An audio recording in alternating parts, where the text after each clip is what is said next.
Hello and welcome back to the David67 Celtic News YouTube channel. Today's video going to be a preview of tomorrow lunchtime's Celtic against Kilmarnock game that Celtic need to get back into their winning ways for. 3 points will put us a lot closer to the title. The game will be a 12:30 kickoff, games at Celtic Park, and the game will be live on Sky Sports. As you can see from the league table, there are 6 games to go. We're needing 6 more points to guarantee the title, no matter what Rangers do. And so 3 points tomorrow lunchtime is vital. Then we'll see whether Aberdeen can take a point or 3 off of Rangers in the Sunday game. If Celtic were to win and Rangers were to lose, that's the title guaranteed for Celtic. If Celtic were to win and Rangers draw, then it will be down to 1 more point required in the last 5 games. However, Celtic's massive goal difference would practically ensure the title if Celtic were to win and Rangers were to draw. And obviously, if Celtic win and Rangers win, it's 3 more points in the first game after the split that would get Celtic the title. Both Brendan Rodgers and Cameron Carter-Vickers did press conferences this lunchtime. Cameron Carter-Vickers kind of bland press conference, not really saying terribly much, saying that the players had done very, very well up until recently, that they had an off day against St Johnstone, and he also said, which I would tend to agree with him, St Johnstone scored early, so they couldn't fight back, but created more than enough chances to have scored 3, 4, 5 goals. You think about Kuhn being on his heels when he should really have followed in the Maeda shot that rebounded off the goalkeeper. You think about the open goal that Forrest missed, a couple of chances that McCowan and Hatate had in the middle of the box that they put over the bar, and Ida hitting the ball into the side netting rather than into the goal late in the game, and similarly McCowan having his left-footed close-range shot well saved by the goalkeeper. So they did have the chances to beat St Johnstone, and on another day they would have won that game 3-4-5-1, but it wasn't another day. It was a day in which Celtic underperformed, St Johnstone overperformed, and there certainly were some questions about Celtic's mental attitude and physical endurance after a long, hard season. Brendan Rodgers in his press conference didn't really say terribly much. The journalists and the press there didn't really press him particularly hard on any points. The key factor coming out of Brendan Rodgers' press conference really was that Yang is out. He's going to have 2 weeks in a sling due to a sprained elbow, and probably in that case he's going to be out for, it's thought, 3 weeks. And so he really wouldn't be back till the end of the season, and kind of it would appear from the recent injuries that Yang and Kasper Schmeichel are probably both going to be coming back into contention towards the end of the league season, the last game or two, and if we do win the cup semi-final next weekend, just before the cup final as well.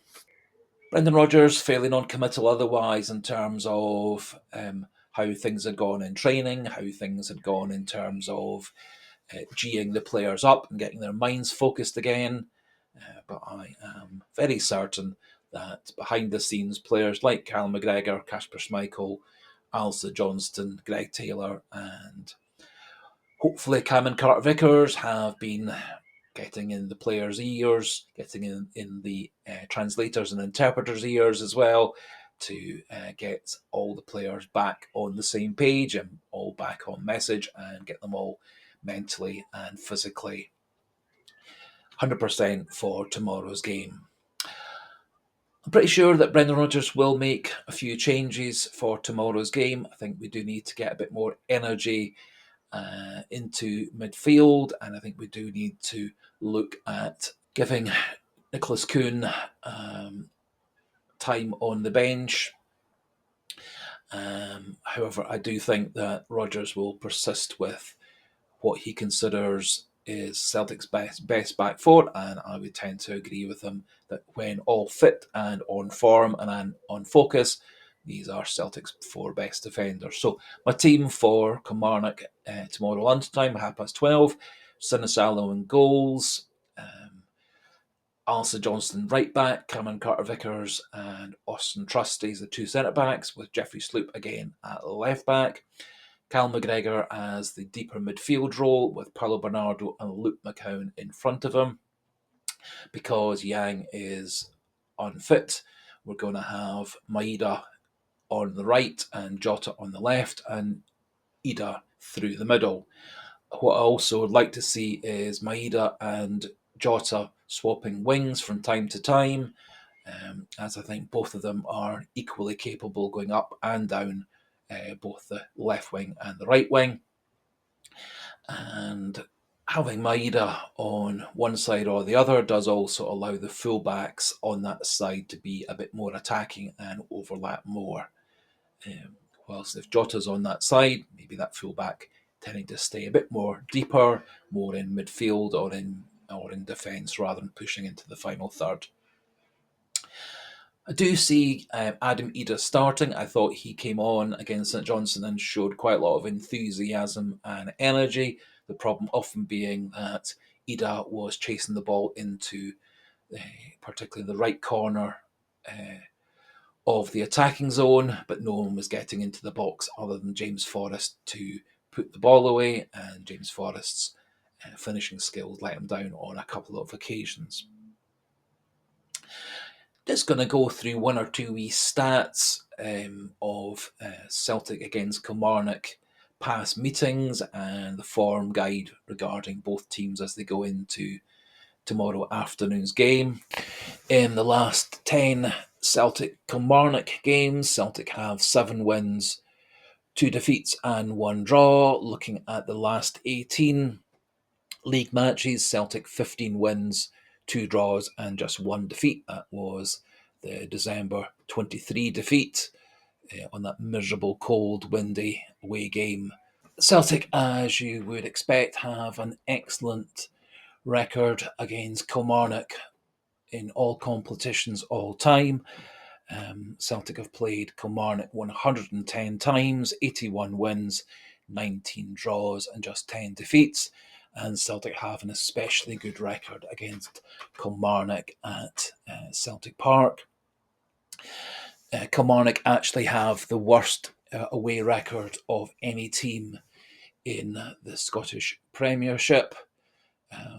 Over the 16 games so far this season, away from home, Kilmarnock have 2 wins, 3 draws, and 11 defeats. They had no wins in their last 10 away games and 5 straight defeats in their last 5 away games. So, not really coming into the game as an away fixture with a lot of good form. Looking at the last 6 league games, Celtic have 3 wins and 3 defeats. The defeats to Rangers, Hibs, and St Johnstone. Coming into tomorrow's game, last 6 league games for Kilmarnock: 1 win, 1 draw, and 4 defeats. So again, Kilmarnock not in the best of form or the best of results just recently. Looking at the 4 games so far this season, Celtic beat Kilmarnock 4-0 in the first game of the season on the 4th of August. Then we had a 2-0 away win in November and a 2-1 win in the Cup in January. So Celtic so far this season, 3 wins out of 3, and I fully expect to see Celtic keeping up that record tomorrow. My prediction is that Celtic will win 2-0. I think the key to the game is good performances from the back four, good driving captain's performance by McGregor, with Dyson Maeda doing his magic up and down the wings and probably swapping into the centre. Certainly what I would see is Celtic do get themselves nicely on top, probably around the hour mark.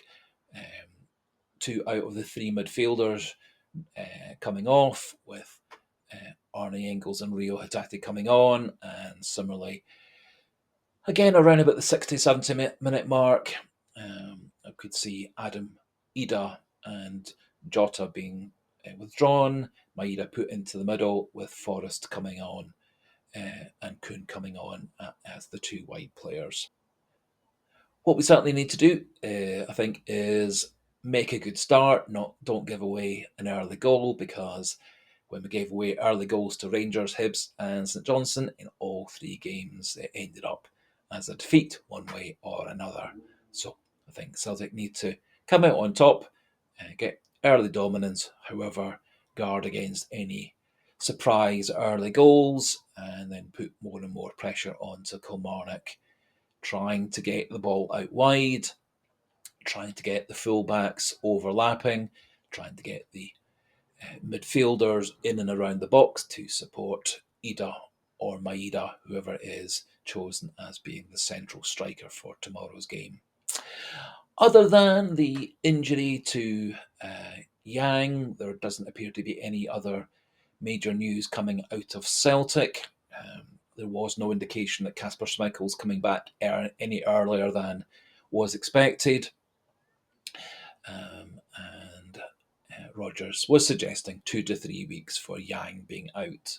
So we'll finish the video off there. Just a wee polite encouragement. If you are new to the channel, not yet subscribed, please do click that subscriber button. Keep the numbers pushing past 1,200. If you do like the video, do like the channel, please do click that like button. It does help spread the channel and spread Celtic videos to more and more people on YouTube. And do feel free to pop your own thoughts regarding the lineup for tomorrow's game, the predicted score, and any other issues in and around Celtic. We'll be planning to do a post-match reaction video either late Saturday evening or more likely first thing Sunday morning. And so until the next video, a goodbye and hail, hail.